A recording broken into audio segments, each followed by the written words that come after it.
course, I'm your gardening pal, Nathan Wilson, and I decided maybe we should show you some of the things that are blooming this time of year in our landscape. This is late winter. We had a good bit of rain over the weekend, so things are a little soggy. We've got some great blooming plants. So let's turn around and show you this very first one. It's probably one you're familiar with, one that we talked about in our podcast a couple of weeks ago called Plants That Usher in Spring. Of course, this is Forsythia or yellow bells. A lot of the old timers called them yellow bells because, as you can see, they do have these bell shaped flowers that are yellow, of course. So we can get it to focus here. I don't know how to work this thing. No, not working. Okay, we'll pull back on it. But anyhow, they are quite natural in their form. You can see that they have these arcing branches. This one right here, all of these arcing branches, they raise up high and then spill over as they get older. As a matter of fact, anywhere where those branches touch the ground, you see this right here, this is a brand new plant that is coming off of the original mother. So you can dig those out this time of year, maybe let it bloom first, dig it out and transplant it. When we bought this place here in the Northeast Georgia part of the world, this was here. So it's kind of a nice surprise. Um, the sun actually sets, you can see right there. And so when they're in full bloom this time of day, you get this backlighting. You can't really tell it on the camera here, but it's really attractive. And of course, they can be used on slopes. The forsythia can be used on a slope because those arcing branches will just exaggerate that slope and spill over right into your face. They are big, they are robust, but there are some new varieties that look really nice and stay quite compact.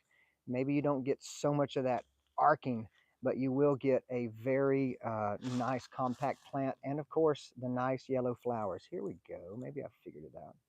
So just little nice little yellow bells. That's forsythia. So that's one of the first plants that really helps to usher in spring. And another one that's planted right off the porch over here. This is kind of a young plant. I installed this one a few years ago, and this is Daphne, winter Daphne. Now, of course, Daphne is a fragrant plant. Not only blooms in the winter, but it's super fragrant. And having it right near the porch, you can see all the kids' toys in the background. But having it on the porch, how we enter the home, is really nice because you can really get that fragrance. Now, a lot of Daphne comes in white. This is actually a pink. We're kind of getting past her prime, but you can see those pink um, trumpet shapes underneath the petal there. And of course, there's a good bit of white, but also you may notice that the foliage is variegated. This one is called marginata, Daphne marginata.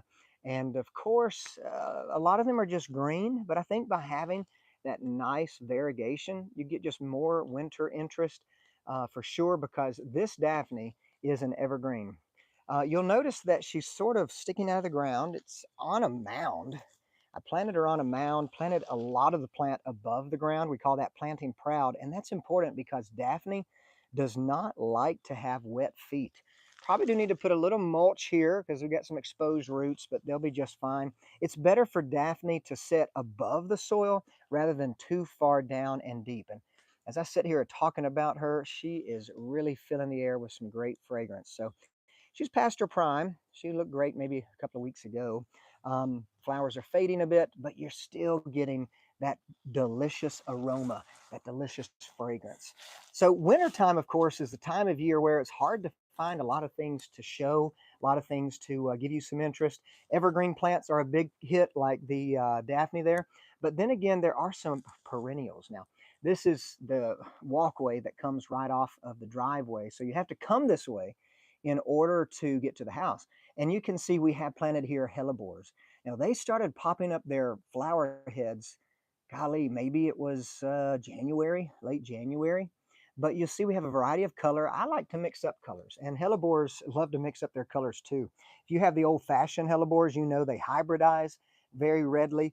A lot of these are hybrids, but this one here is actually one of the old fashions. You'll see that her head nods down. So in order to see those beautiful insides of the petals, you've got to either plant it above your head, maybe on a wall or something, or just turn her upside down. But you'll notice that with some of these hybrids, like this is an Ice and Roses called Red. Ice and Roses is a great series of hellebores, and they've been bred to stand up a little higher, a little prouder. The same with, I believe this was Pink Frost. I've had this one for a long time. She's struggled. She's little, but she's quite old. And see, her flower is just sticking right up in the air, looking wonderful. And so that's the great thing about the new hybrids. And because they've been hybridized in such a way, they actually don't produce seeds. So you don't have to worry about these hybrids like Ice and Roses spreading. If you look underneath the old-fashioned one that does produce seeds, look at that cluster of tiny little seedlings. And then we move down further and we have a ton of little tiny babies. I love this. This is not a problem for me because I absolutely love to have more plants, and I've got plenty of room to fill them in. And of course, you can see this one is a seedling from last year. It's got a big leaf and it's coming along. It takes them quite some time to go from seedling to a blooming plant like you see here, but it's well worth the wait. It's well worth the wait. Now take a look at this one. This is one of the old fashions. See if I can get it to focus. Yeah. You see those little speckles there? That is just wonderful. I love the fact that we get some of the speckles. This one doesn't have so much. This is just kind of an antique pink or mahogany, something like that, I guess. But these again were the traditional kinds that, of course, are doing some crazy things when they hybridize themselves. But the newest ones, the Ice and Roses series, I do like that one. There's the white further down where there's a white right here. They, of course, are going to be very consistent with their color. But anytime we are growing the seedlings, it's a luck of the draw. You never know what you're going to get. You may get some dark shades. You may get some light shades. You may get some whites. You may get some pinks. You never know. And that is one of the beauties of the hellebore. Now, I do have a plant still in a pot. You'll see here. This is a really cool plant. Let me back up. I got some lavender going into our lavender garden soon. But this here is the Edgeworthia. That's its genus, or you may call it Chinese paper bush. Chinese paper bush is wonderful because it too, like the Daphne, is blooming right now. It has these tubular flowers. Of course, they're a nice yellow color and they are fragrant. Let me give it a sniff. Oh yeah. So you can get up close and smell it, no problem.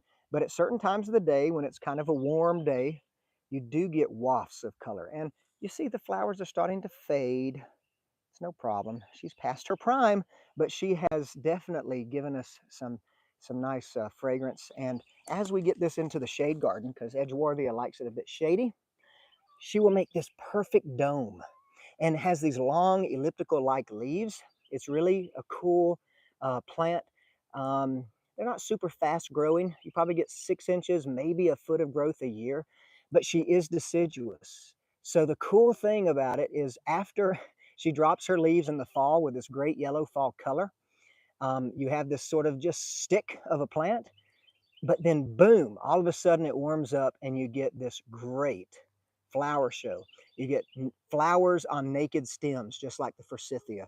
And this is another one, the Edgeworthia or the paper bush, is one that we talked about in the episode, the New Southern Garden podcast called Plants That Usher in Spring. It was just a couple of weeks ago or so.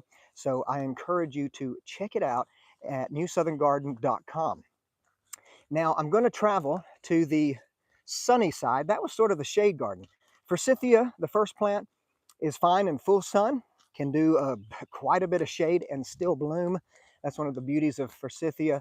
Daphne doesn't love intense hot sun, so she's in the shade garden. And then, of course, Edgeworthia could probably do morning sun, but afternoon shade, that's going to be quite critical. Let's see, before we go over here, let me just turn around and show you these. I just installed these little babies. They're just little green tufts of plants right around this area. I'm still kind of working on it.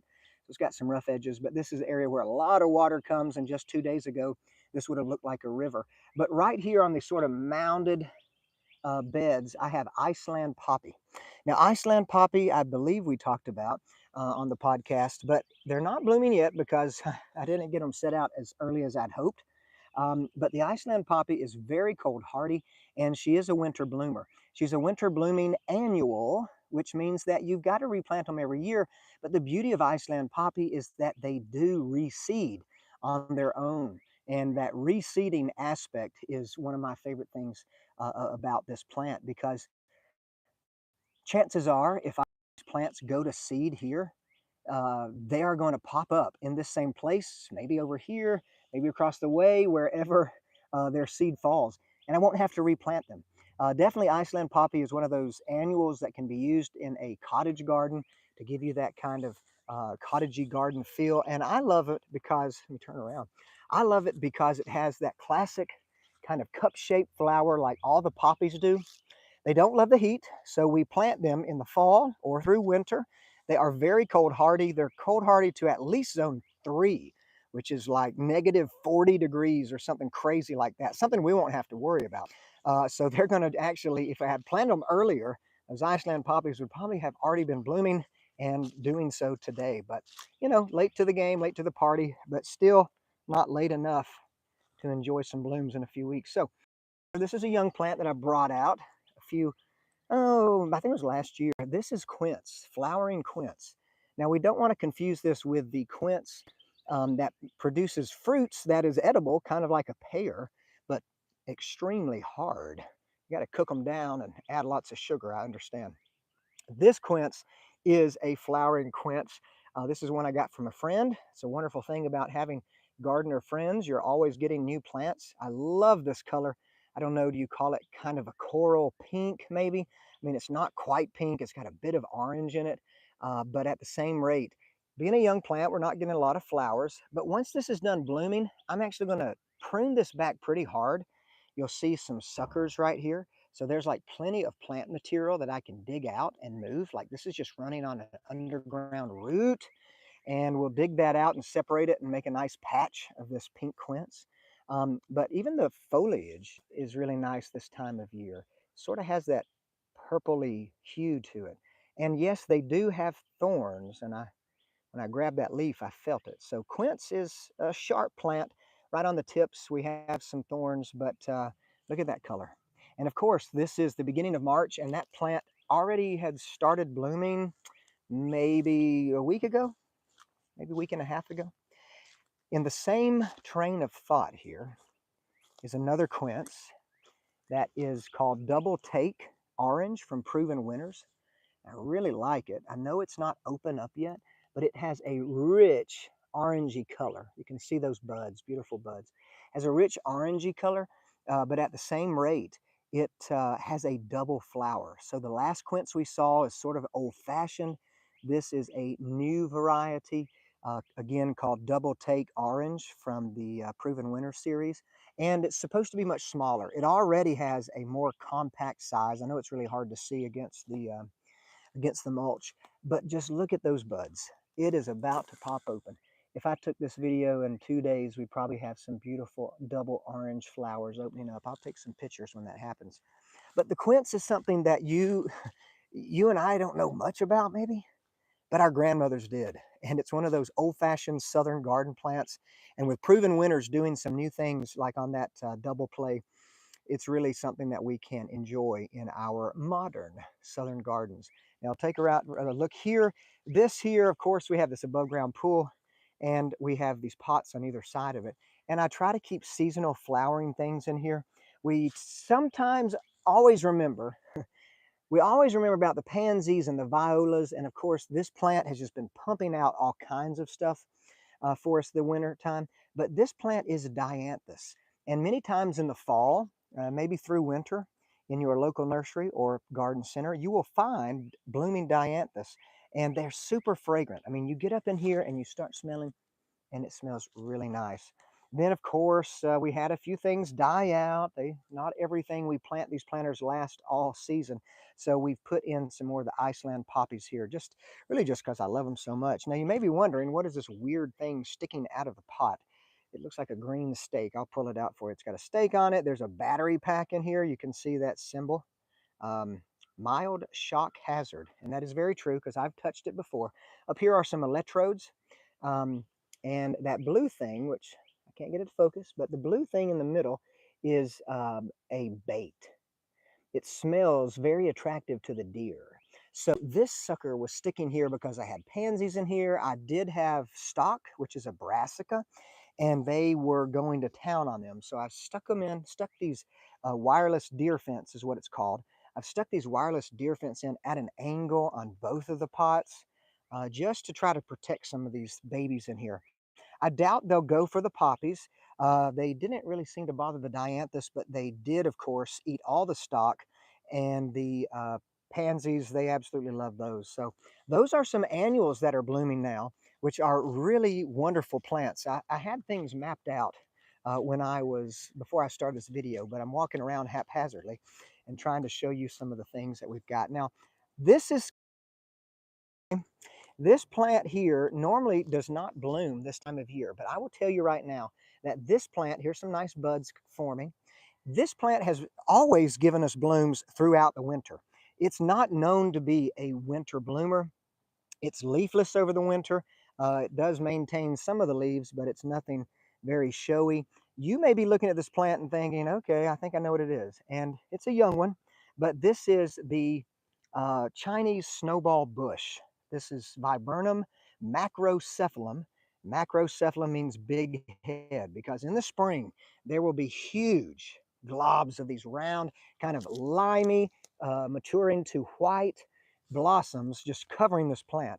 And the Viburnum macrocephalum, this one will bloom for you kind of nonstop through the summer. You get the biggest flower show on it in the early spring, and then throughout the summer, we've had blossoms on it through, let's see, Thanksgiving and Christmas. Nothing, super showy, one or two here. Like this one has been here for quite some time. Part of it's already faded, but it's just amazing how it weathers the winter temperatures. So, not really known to be a winter bloomer, but of course, it does stand out in the earliest part of springtime. Look, there's that Forsythia. I need to take my hand out of the shot, but there's that Forsythia up against the backside of the house.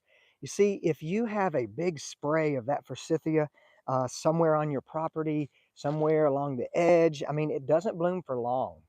Doesn't bloom for long, but when it is blooming, it stands out and you can see it anywhere you walk in your landscape. So we would use them. They're quite deer resistant. Deer don't seem to care about the Forsythia. They don't seem to care about the quince, the daphne, the edgeworthia. So a lot of these early bloomers are actually really great in defense of deer. Now let's turn around here. I think this is my last little plant to show you. And I hate that we had a little frost because it doesn't look its best. But this here, of course, is a camellia. And camellias are iconic for the South.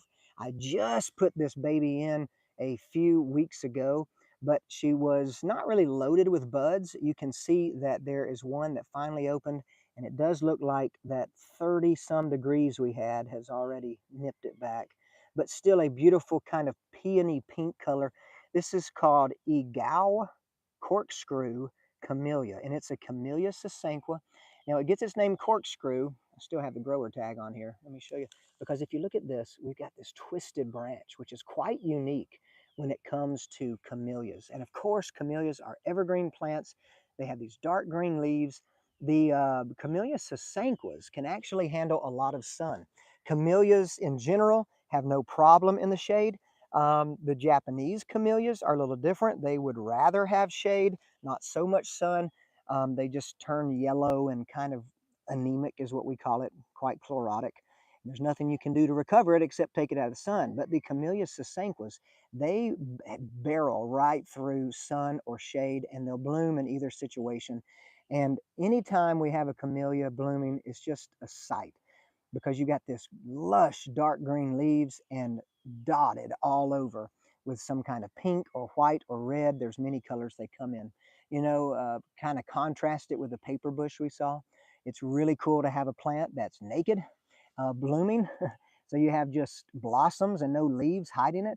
But I do like to have this dark green color as an evergreen plant and then scattered with all kinds of blossoms. So again, the camellias are bloom in two different seasons. This is Camellia sasanqua, and it usually blooms before Christmas, whereas the Camellia japonicas, or the Japanese camellias, usually bloom after Christmas. Even though that's tagged as sasanqua, I wonder if it may be a hybrid because the leaf looks a little different than a regular sasanqua. But regardless, if you have camellias in your landscape, you can have blooms pretty much all winter long. Maybe not the true dead of winter, but these camellias, like the Japanese and some of the sasanquas, you'll get blooms going into spring. So, gang, I appreciate you putting up with me walking around my landscape, which is kind of young, not a whole lot to show, but we're working on that day by day.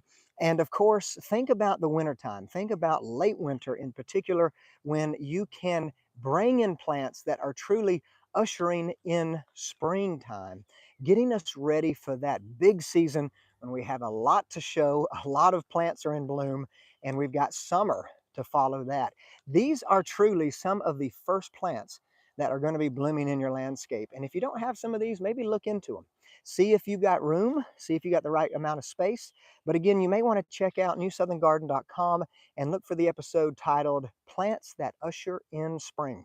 Well, gang, I hope to do more of these things as spring comes around, kind of updating you, giving you a tour of my garden, which again, it's young, so trying to get everything ready to go. So thanks again for joining. I hope that you check us out again online, newsoutherngarden.com, Facebook, Instagram, all the stuff.